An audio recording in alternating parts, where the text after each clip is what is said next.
Pensemos por un momento, durante siglos el futuro no era algo que se pudiera medir, ¿verdad? Era algo que se temía. El mañana pertenecía a los dioses, a los oráculos o simplemente al puro azar. La gran revolución que marca la frontera entre la era moderna y el pasado es precisamente el dominio del riesgo. Y de eso va este análisis, justamente. De esa revolución intelectual que permitió a la humanidad pasar de, simplemente soportar el futuro a empezar a interpretarlo. En cierto modo, es la historia de cómo aprendimos a desafiar a los dioses. Bien, ¿cómo vamos a desgranar esta historia? Pues vamos a hacer un viaje en 4 etapas clave.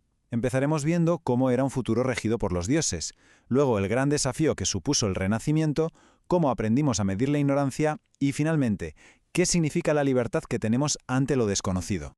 Pues venga, vamos con la primera parte. Nos vamos al mundo antiguo, un lugar donde el mañana no era un rompecabezas por resolver, sino un destino que había que aceptar sin más. Aquí se ve clarísimo el cambio de mentalidad. Antes todo era destino, presagios, miedo, sumisión. Hoy, en cambio, hablamos en otros términos: probabilidad, elección, oportunidad y, sobre todo, discernimiento. Pasamos de una aceptación pasiva a una participación mucho más activa. Y uno se pregunta por qué los antiguos griegos, con lo que les gustaba la lógica y los juegos, no llegaron a cuantificar la probabilidad. Pues por varias razones, la verdad. Por un lado, una cuestión cultural. Para ellos, la probabilidad era como un conocimiento de segunda, inferior a la verdad demostrada.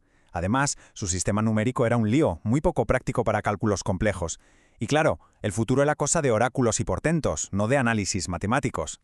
Vale, pues avancemos en el tiempo hasta el Renacimiento. Es aquí donde ese bloqueo de la antigüedad empieza a romperse de verdad. Y las necesidades prácticas convierten el riesgo en un desafío intelectual.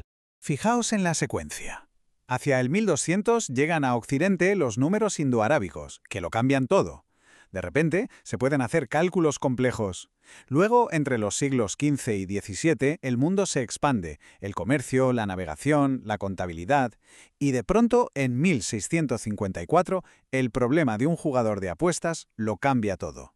El riesgo deja de ser un drama para convertirse en un problema que se puede resolver. ¿Y cuál era ese problema? Pues uno que le planteó un noble francés, muy aficionado al juego, al matemático Blaise Pascal. La pregunta era, en apariencia sencilla: ¿cómo repartimos el dinero de una apuesta si el juego se para a la mitad? Este desafío, conocido como el problema de los puntos, fue la chispa que lo encendió todo. Su solución fue muchísimo más que pura matemática. Lo que Pascal y Pierre de Fermat inauguraron fue, en esencia, una nueva gramática para tomar decisiones cuando no hay certezas. La probabilidad nació como el lenguaje de la decisión. Claro. Una vez que Pascal y Fermat abrieron la puerta, una serie de mentes brillantes se lanzó a construir las herramientas para medir y entender la incertidumbre de una forma mucho más profunda. Estos pensadores no solo partieron de la base de la probabilidad, sino que le añadieron capas de complejidad, de matices, sobre cómo percibimos las cosas y sobre la propia naturaleza de la evidencia. Y lo de Daniel Bernoulli es genial. Esta idea que veis aquí explica por qué un euro vale muchísimo más para una persona con pocos recursos que para alguien rico. Y esto, que hoy nos parece de sentido común, es la base de lo que llamamos aversión al riesgo. Nos demuestra que decidir no va solo de valores objetivos, sino de la utilidad que cada uno percibe. Tiempo después, el economista Frank Knight hizo una separación que es fundamental, aclarando que no todos los desconocidos son iguales. Una cosa es el riesgo, que es una incertidumbre que podemos medir, como en un juego de dados. Y otra muy distinta es la incertidumbre, un desconocido total, donde no tenemos ni idea de las probabilidades. Entonces, llegamos al punto crucial. Toda esta historia no va solo de números. En el fondo, de lo que trata es de la libertad humana frente a lo desconocido. Y esto lo ilustra a la perfección la propia palabra. Riesgo viene del italiano antiguo risicare, que significa atreverse. El riesgo, por tanto, no es un destino, es fundamentalmente una elección. Se trata de las acciones que nos atrevemos a tomar.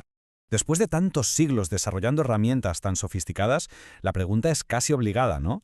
¿Hemos logrado conquistar lo desconocido? Pues la respuesta es un no rotundo. Los modelos, los números, no eliminan la incertidumbre.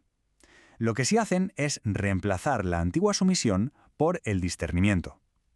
Medir el riesgo no acaba con el misterio, pero nos permite navegarlo con mejores herramientas. Y esta es quizá la lección más profunda. El futuro nunca se va a rendir del todo a nuestros modelos. Pero las sociedades, los mercados, las instituciones solo avanzan cuando alguien acepta la responsabilidad de decidir de todas formas. El progreso exige el valor de actuar, incluso cuando el resultado no está garantizado. Ese es el verdadero desafío a los dioses. y esa es la verdadera prueba de nuestra libertad.